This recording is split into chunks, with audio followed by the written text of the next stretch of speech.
Alhamdulillah. Alhamdulillahillazi arsala rasulahu bil huda wa dinil haq liyuzhirahu 'ala dini kullihi walau karihal musyrikun. Asyhadu an la ilaha illallah wa asyhadu anna Muhammadan abduhu wa rasuluh la nabiyya ba'da. Inna Allaha wa malaikatahu yusholluna 'alan nabi ya ayyuhallazina amanu shallu 'alaihi wa sallimu taslima.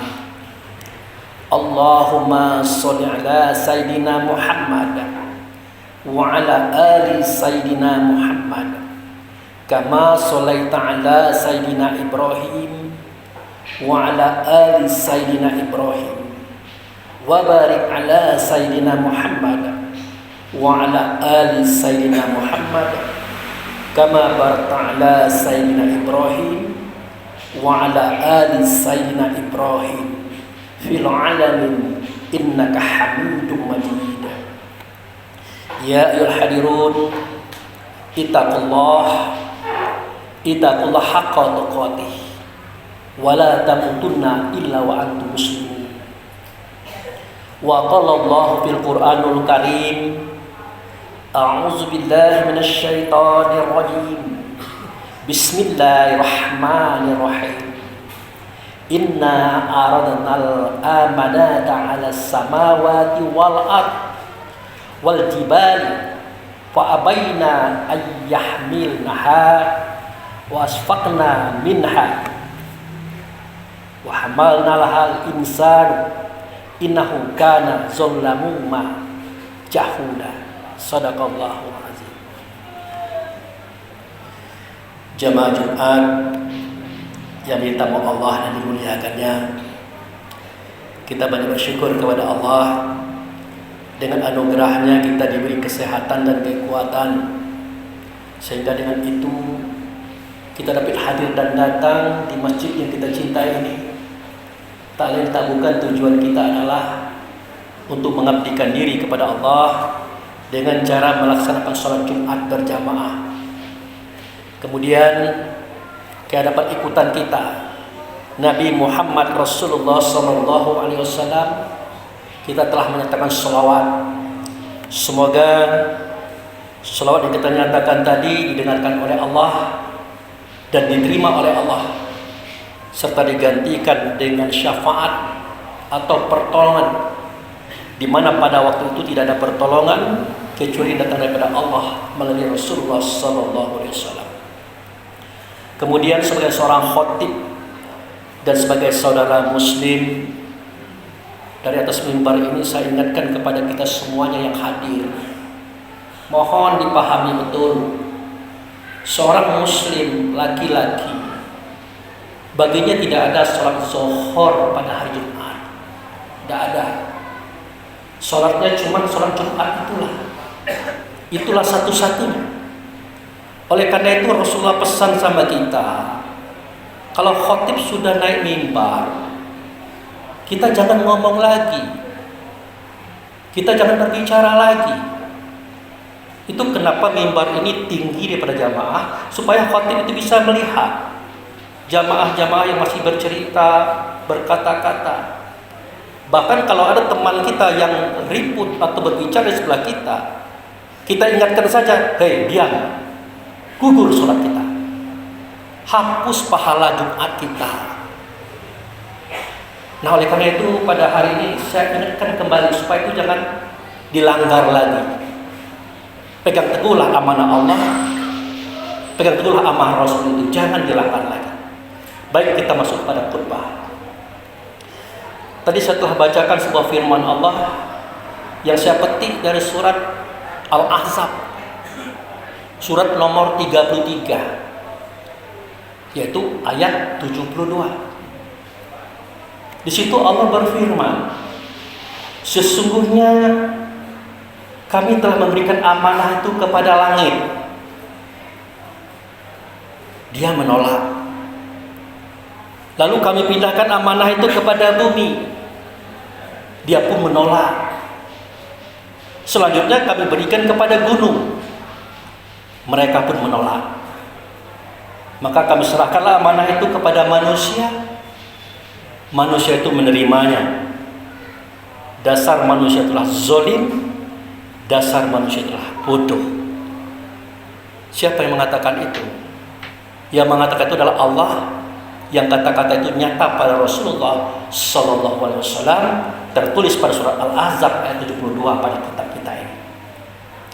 Jamaah saya hormati, kalau kita hanya membaca sepintas saja, tentu paham dan makna daripada ayat ini tidak kita dapat. Tetapi kalau kita mencoba menalami dan menyelaminya, maka kita akan bertemu dengan suatu kejadian, suatu sejarah yang besar di alam semesta ini. Kenapa sedemikian?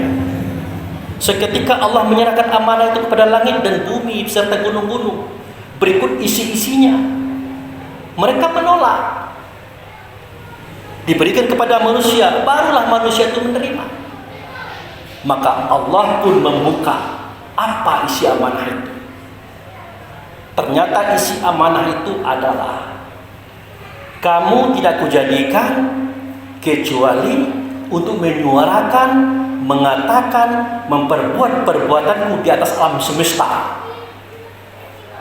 Sehingga tidak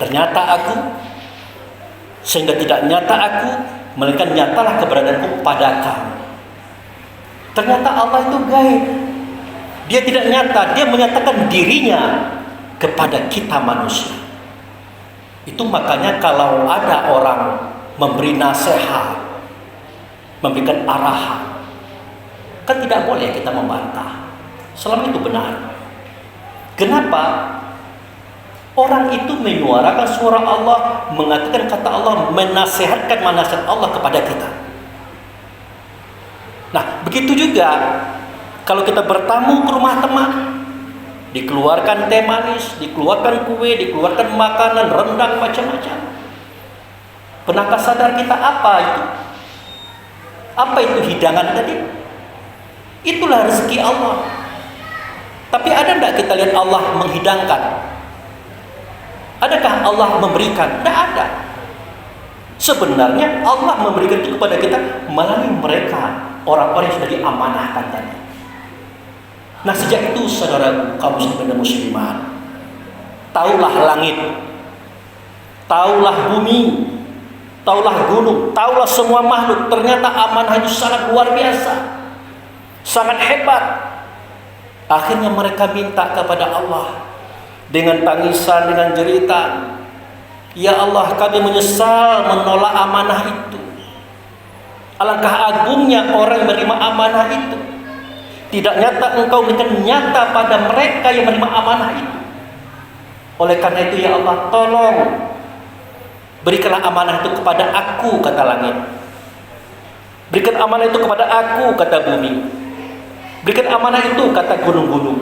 Berikan amanah itu kepada kami semuanya, isi alam semesta. Kata Allah, tidak bisa.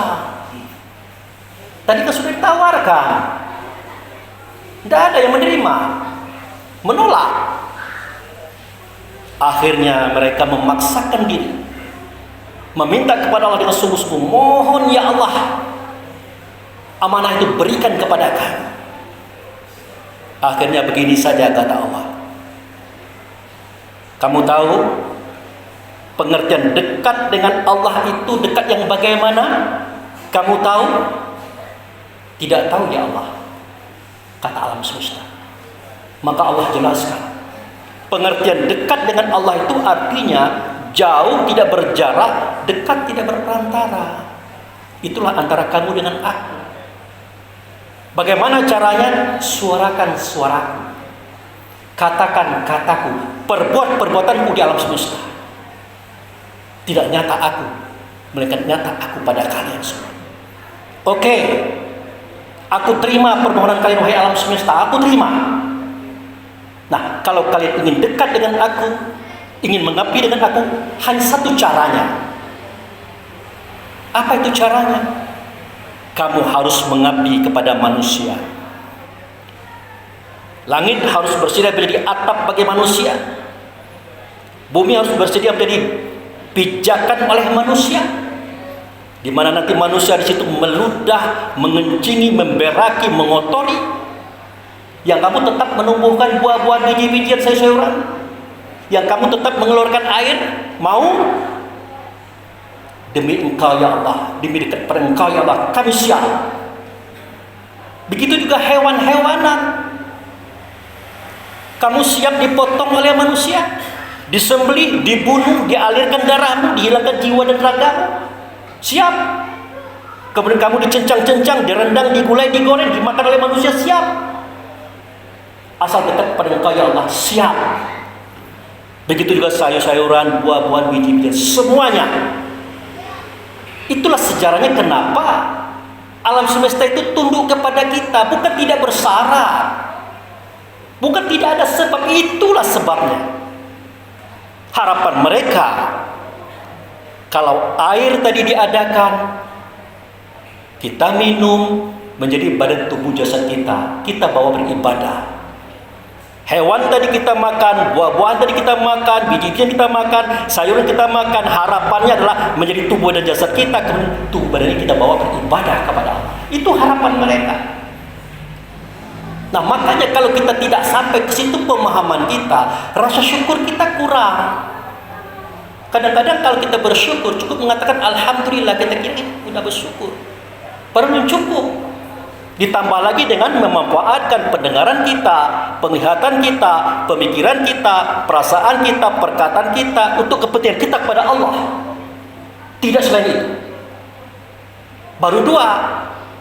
Yang ketiga, ditambah lagi dengan penghargaan kita terhadap alam semesta. Karena mereka tunduk dan ditundukkan Allah kepada kita, bukan tidak ada alasan. Itu alasannya yang tadi itu. Nah, mari kita lihat.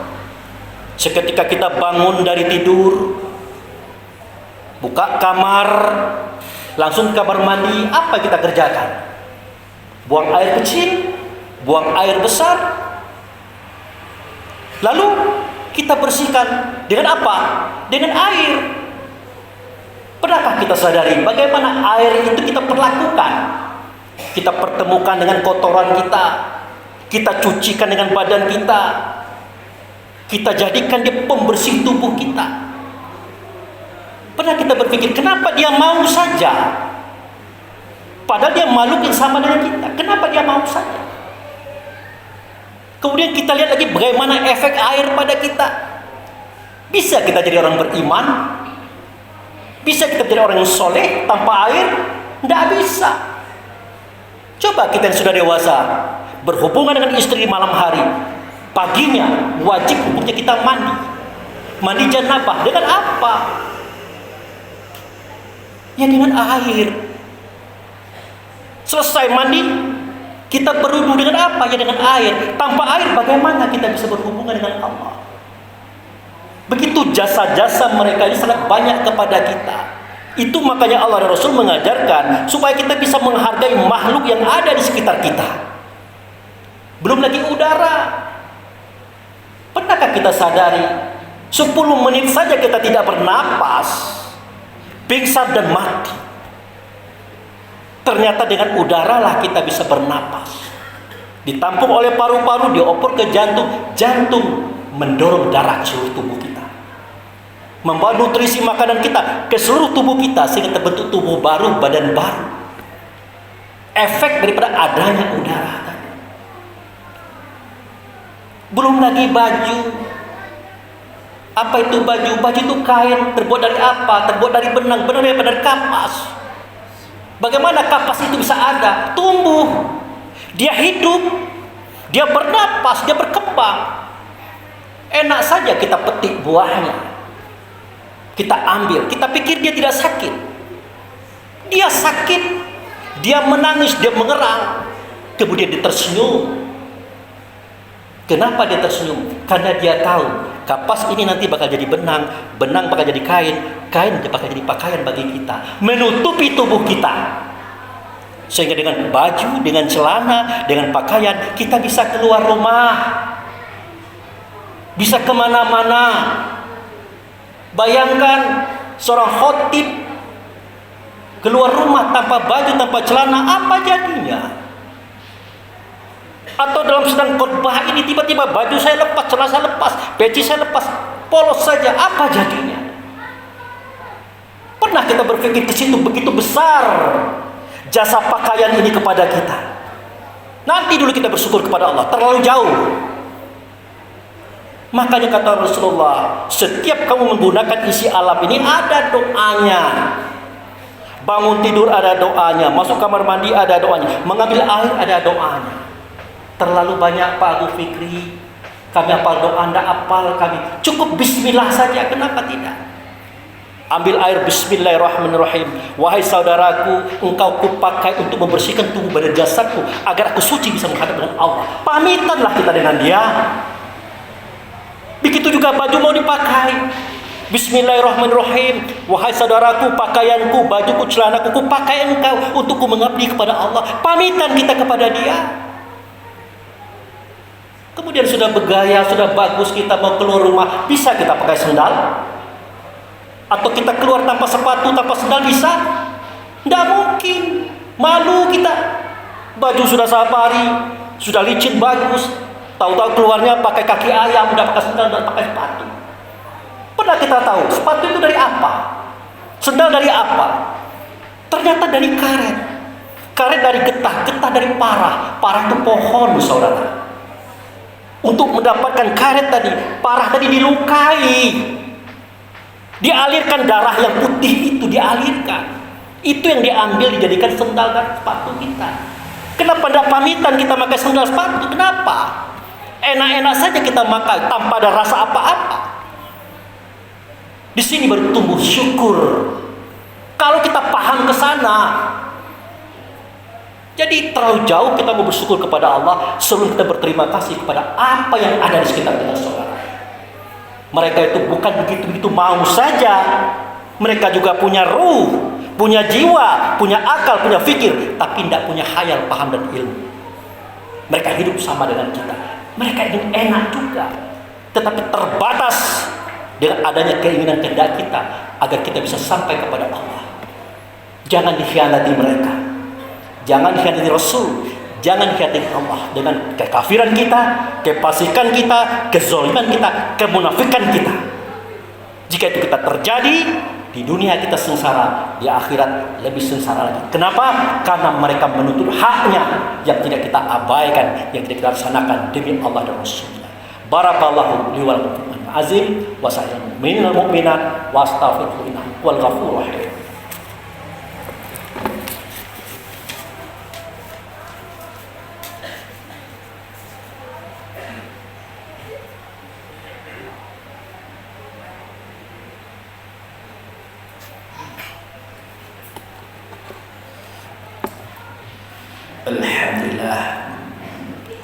Alhamdulillahillazi arsala rasulahu bil huda wa dinil haq liyuzhirahu 'ala dini kullihi walau karihal musyrikun. Asyhadu an la ilaha illallah wa asyhadu anna Muhammadar Rasulullah.